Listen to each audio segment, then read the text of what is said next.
సావధాన సావధాన అన్నది జాగ్రత్త పడు అన్నట్టు వినపడింది ఆ నారాయణ అన్న పిల్లవాడికి.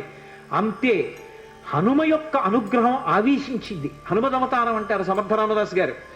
ఒక్కసారి పెళ్లి మంటపంలోంచి 10 దూకులు దూకి వెళ్ళిపోయారు. వెళ్ళిపోయి గోదావరిలో దూకేశారు. దూకేసి గోదావరి నదినంతటినీ కూడా ఈది ఆవలి ఒడ్డుకు వెళ్ళిపోయి 10 రోజులు ఆగకుండా నడిచి వెళ్ళిపోయారు అరణ్యంలో. వెళ్ళిపోయి గోదావరి నందిని అనేటటువంటి 2 నదుల యొక్క సంగమ స్థానంలో కూర్చుని నిరంతర రామధ్యానం చేస్తుండేవారు. అంత రామధ్యానం చేసి రామదాసు అని పేరు పొందారు. ఒకప్పుడు బదరీ వెళ్ళారు వారు. బదరీ వెళ్ళి ఆనాడు దేశంలో ఉన్నటువంటి అధార్మికమైన విషయాలు చూసి వ్యగ్రత చెంది ఒక జలకూపమునందు శరీర పరిత్యాగం చేస్తానని నిర్ణయించుకున్నారు. రామచంద్రమూర్తి ప్రత్యక్షమయ్యారు. నీ వలన ధర్మం నిలబడాలి, నువ్వు శరీర పరిత్యాగం చేస్తే ఎలా?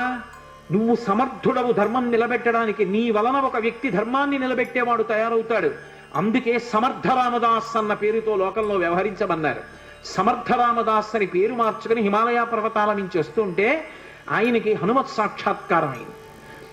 సమర్థ రామదాసు గారికి దీక్ష ఎవరిచ్చారు అంటే స్వయంగా హనుమ ఇచ్చారు. ఆయనకి జపమాల, కమండలం, అలాగే కృష్ణాజినం, ఆ దీక్షా వస్త్రాలు, వీటన్నిటినీ కూడా స్వామి హనుమయే అనుగ్రహించారు. ధర్మ సంస్థాపన కోసమని సమర్థ రామదాసు గారు కోదండాన్ని బాణాన్ని పట్టుకు తిరుగుతుండేవారు. ఒకప్పుడు ఆయన వేదాంత బోధ చేస్తుంటే గోదావరి తీరంలో కొంతమంది వచ్చి ఆయన్ని విమర్శించారు. నువ్వేమో వేదాంత బోధ, పట్టుకున్నది ధనస్సా, చేతిలో బాణమా, ఈ వేదాంతం సత్యమా, ధనస్సు బాణం సత్యమా? వేదాంతం చెప్పేవాడికి ధనస్సు బాణం ఎందుకురా?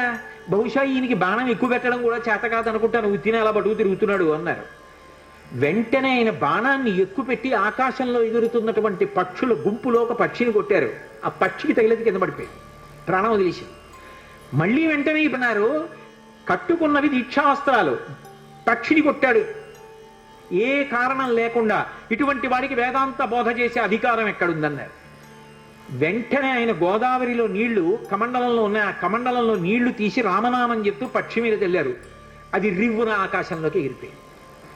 సమర్థ, అందుకే ఆయన పేరు ముందు బిరుదువాక్యం. ఆయన అఘటనాఘటన సమర్థుడు.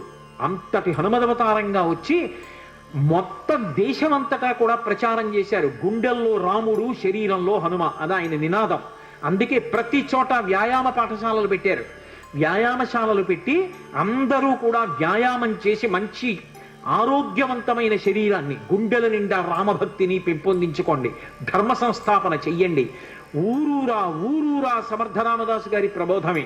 అంత గొప్పగా ధర్మవీరుల్ని తయారు చేశారు. రామదూత హనుమాన్, శ్రీరామదూత హనుమాన్.